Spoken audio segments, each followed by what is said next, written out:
professor Evaldo Lima, muitíssimo obrigado aqui pela sua participação no nosso documentário Ceará, Nossa História, Nossa Gente. Eu gostaria que você falasse um pouco sobre a vida de Francisco José do Nascimento, o Dragão do Mar, ou Chico da Matilde, como era chamado em Canoa Quebrada, Aracati. Bom, primeiro é um prazer grande participar desse projeto grandioso de resgate, de redescoberta da história do Ceará.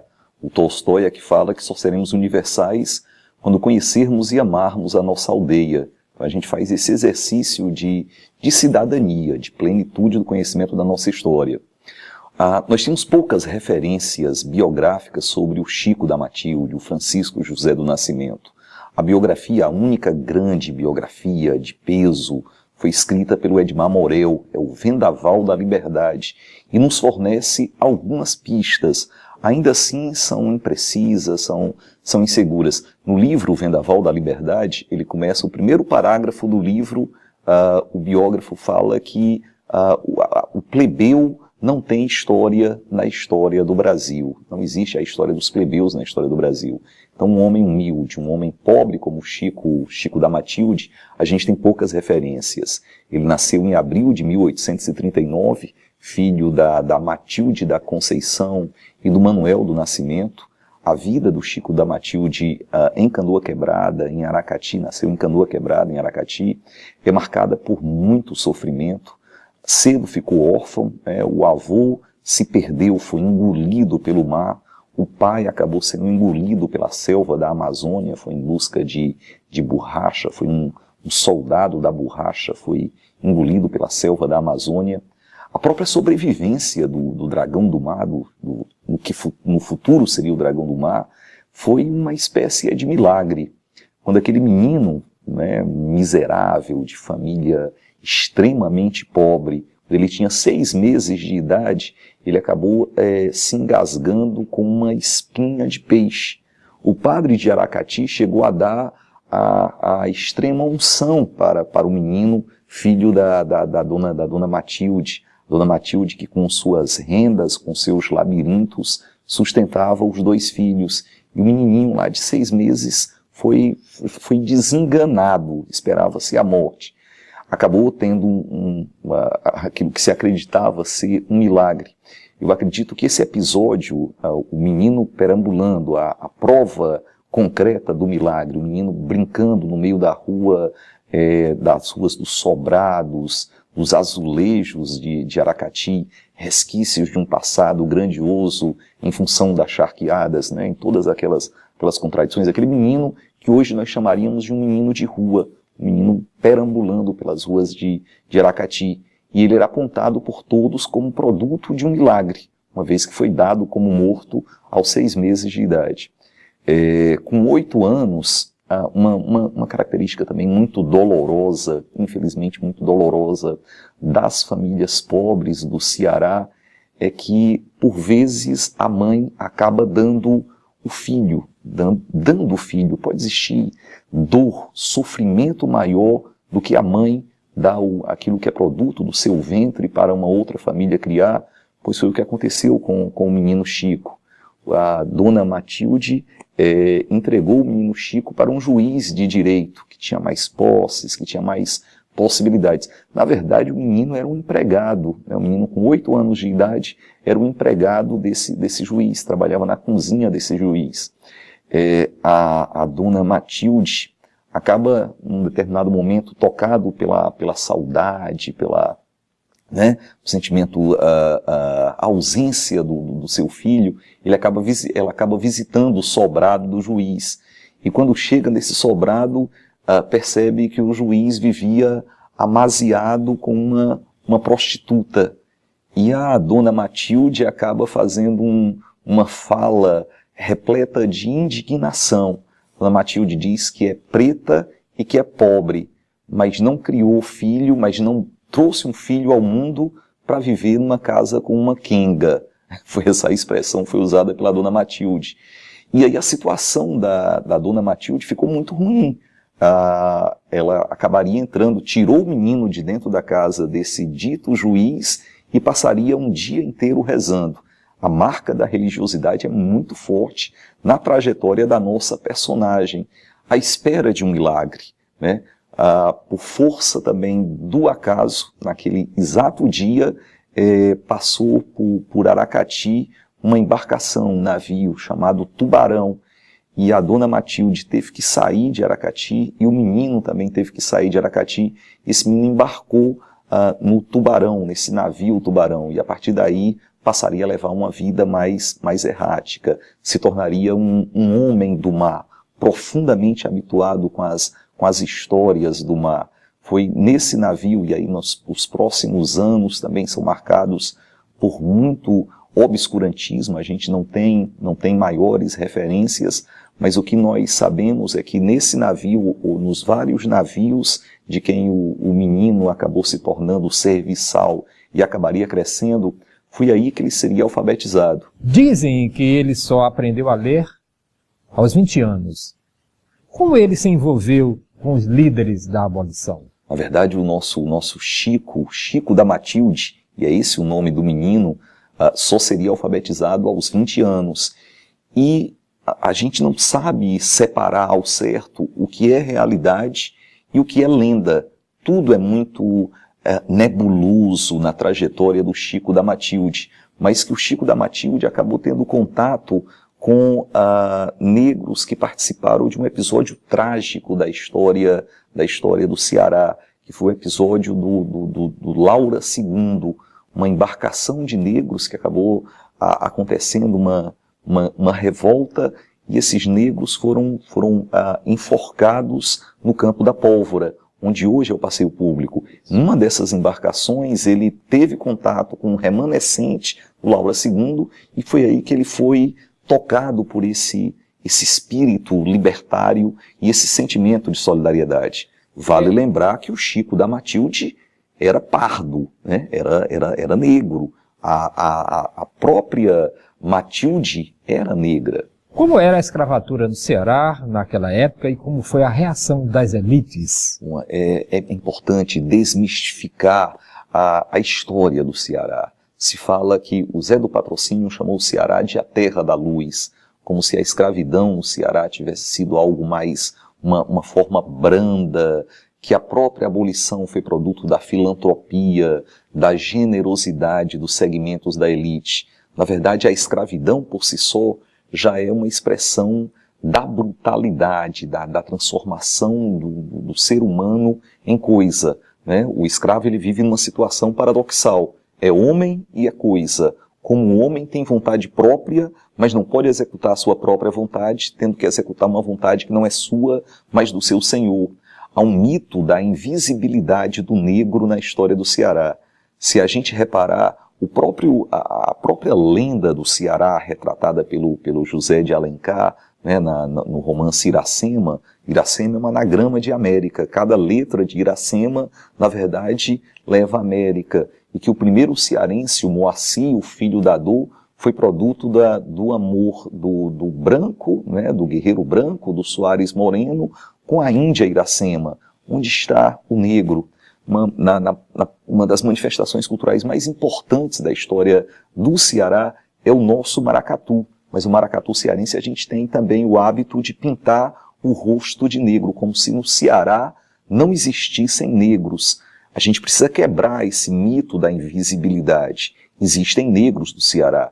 Há registros da presença do negro do Ceará desde a primeira expedição de conquista ao Ceará, em 1604, quando Pero Coelho de Souza veio para o Ceará, já trouxe 2 negros na condição de escravos. Nós temos registros também do Soares Moreno, aquele a quem o José de Alencar chamou de guerreiro branco. Ele pretendia montar uma fábrica de engorda e de criação de negros, de reprodução de negros para serem vendidos como escravos. Oficialmente, aí a gente tem provas documentais, a presença do negro também ela tem o seu registro a partir de 1649, quando Matias Beck, comandando a segunda invasão holandesa ao Ceará, fundaria o forte de Schoenenburg, que no futuro daria origem à nossa fortaleza de Nossa Senhora da Assunção, né, quando os holandeses vieram para cá. Hoje a gente tem, na Serra do Pereiro, né, a gente tem uma muralha de pedra que, na verdade, aquilo ali foi um quilombo. No sul do Ceará, nas minas do sul do Ceará, há também a marca da escravidão. A escravidão no Ceará não tem nada de branda. Se nós pegarmos os anúncios dos jornais, os jornais de época, a gente vai perceber a brutalidade, a violência da escravidão. Então, nos anúncios que buscavam negros fugitivos, disse que havia marcas de chicotes no corpo, a ausência de uma orelha, o olho vazado, negros que foram enterrados vivos, né? Quer dizer, a marca da brutalidade, da violência da escravidão. Então, há negros que historicamente têm um papel importante na formação do Ceará. Quando houve a abolição da escravatura, aproximadamente o Ceará possuía cerca de 35 mil escravos. Então, há escravidão, há negros também libertos. Essa é uma questão também interessante, porque há registros na nossa história de negros que não eram necessariamente escravos. Alguns chegaram a se tornar, inclusive, sesmeiros nas terras cearenses, na aventura da conquista do Ceará. Como era o tráfico negreiro aqui no Ceará, a ponto do Dragão do Mar impedir o embarque de escravos do porto de Fortaleza? De onde vinham esses escravos? Essa é a questão essencial, é a questão central da nossa personagem, o Chico da Matilde. É bom que nós lembremos que a ocupação econômica do espaço cearense, através do binômio gado-algodão, não exigia um braço escravo mais numeroso. A pecuária extensiva, o gado criado solto, a mão de obra utilizada, essencialmente o vaqueiro, na verdade ele recebia a quarteação. O gado criado solto é próprio do vaqueiro a ideia da liberdade. Não poderia ser um cativo, porque facilmente fugiria. O próprio algodão, né, a cotonicultura tão importante para o estado do Ceará, também não demandava um braço escravo mais numeroso devido ao ciclo natural do algodão. O algodão ali, o plantio em janeiro, a colheita normalmente em agosto, então tornava-se contraproducente a utilização em larga escala do braço escravo. Não havia tráfico internacional direto para o Ceará. Não havia navios que saíam da costa africana, de Angola, do Sudão, diretamente para o Ceará. Os escravos que vinham que eram trazidos para o Ceará, na verdade vinham do Rio de Janeiro, de Salvador, de Natal, mas não havia o tráfico direto. A personagem Chico da Matilde, ela é muito importante no sentido da greve dos jangadeiros em 1881. É interessante a gente lembrar que um pouco antes disso, né, o Chico da Matilde, vamos quebrar aqui alguns mitos. A gente diz que o Chico da Matilde, ele era um jangadeiro. Na verdade, ele nunca foi jangadeiro. Isso é um dado curioso. A imagem que se construiu o Ceará é o berço das liberdades, a terra da luz, e o Dragão do Mar foi um jangadeiro que colaborou para a abolição da escravatura. O Dragão do Mar, o Chico da Matilde, não era jangadeiro. Ele era um prático, era proprietário de 2 jangadas que ele alugava como uma forma de sobrevivência mesmo. Mas ele era um prático, ou seja, ele orientava os produtos que saíam aqui de Fortaleza para levar esses produtos ou as pessoas que embarcavam para embarcar nesses navios. Mas ele propriamente não era jangadeiro. O Chico da Matilde, e isso é muito interessante, ele teve um papel muito importante durante a tragédia da seca de 1877-1879. Uma seca que foi responsável pela tragédia, pela morte, milhares de pessoas. 1/4 da população do Ceará morreu em função dessa tragédia. Quem retrata isso com muita riqueza de detalhes e com toda a crueldade é o Rodolfo Teófilo, né? Rodolfo Teófilo, farmacêutico Rodolfo Teófilo, fala bastante sobre isso. Eu estou colocando em evidência esse episódio da seca porque o Chico da Matilde ele teve um papel importante no amparo aos miseráveis, aos doentes da seca. Teve um papel de proteção mesmo, de salvaguardar essas pessoas. Como era o modo operacional? Eles ficavam em vigília, de jangadas e impediu o embarque e o desembarque dos escravos? Talvez a melhor imagem, Jonas, a grande imagem, seja a do Chico da Matilde, vestido na sua indefectível camisa de caçemira branca, elegante, com seu cavanhaque, com a sua pele preta, percorrendo o litoral cearense de jangada para fiscalizar, para vigiar, para que não houvesse o transporte de escravos aqui do Ceará para esses navios de traficantes. De fato, sem dúvida nenhuma, havia essa perspectiva da violência. O próprio governador do Ceará, ele dizia que sangue seria derramado caso os jangadeiros se revoltassem.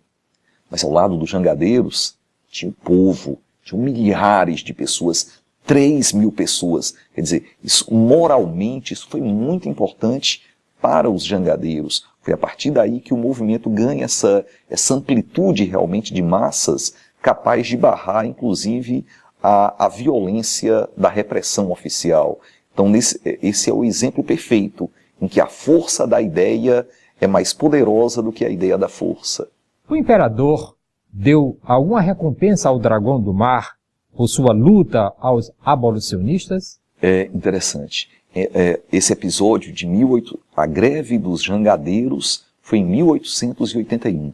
A importância do Chico da Matilde é que o Chico da Matilde impediu ali o embarque de escravos cearenses para serem vendidos em outras províncias do Brasil.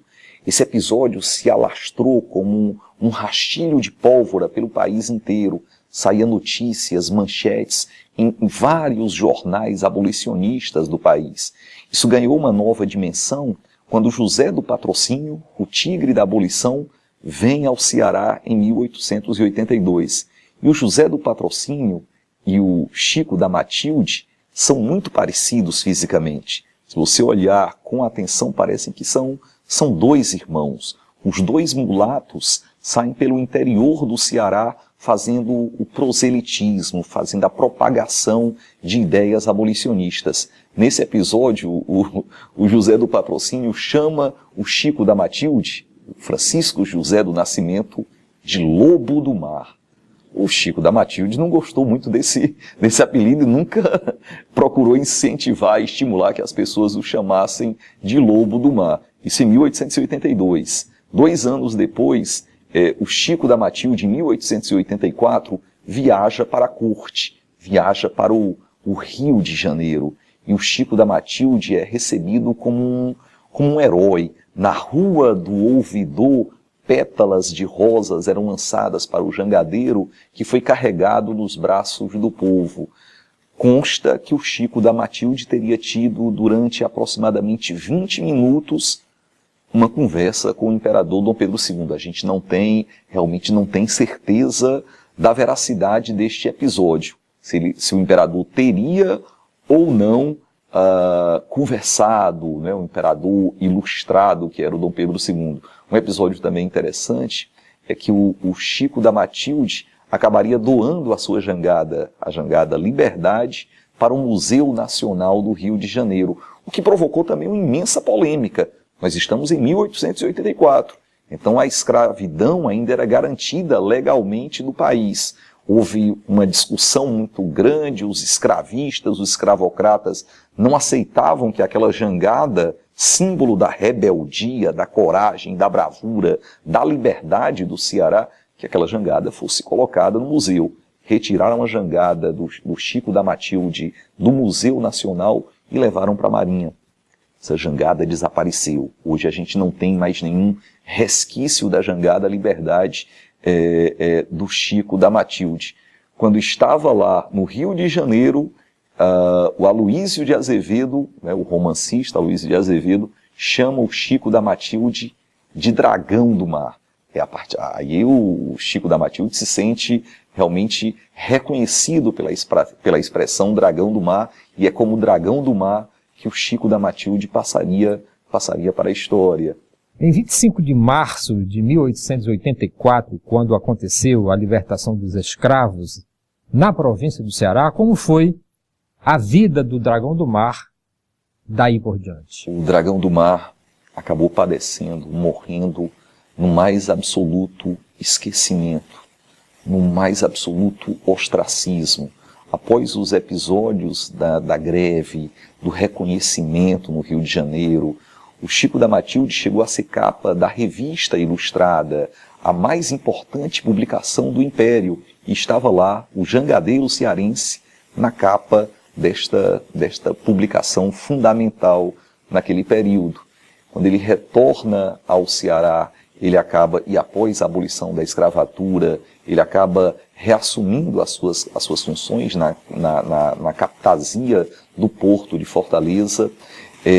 Posteriormente, um dragão, ele acaba não negando fogo. O dragão tem a marca da rebeldia, da liberdade, da luta, do inconformismo.